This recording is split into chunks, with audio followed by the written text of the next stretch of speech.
Ako naman tayo sa bayan ng Mangaldan, limitadong pondo para sa gastusin ng mga pampublikong paaralan sa Mangaldan, Hiling na Matugunan. Para sa detalye, narito si Idol Jam Victorio. 104.7 IFM Report!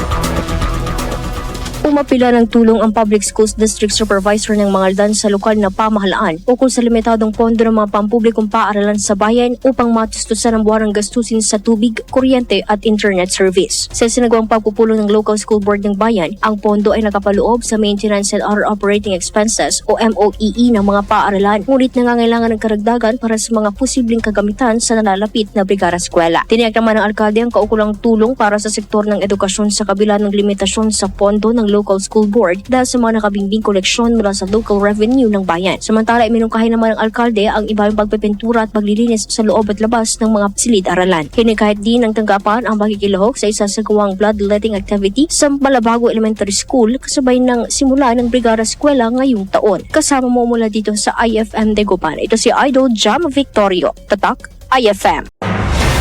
IFM News. IFM News. IFM.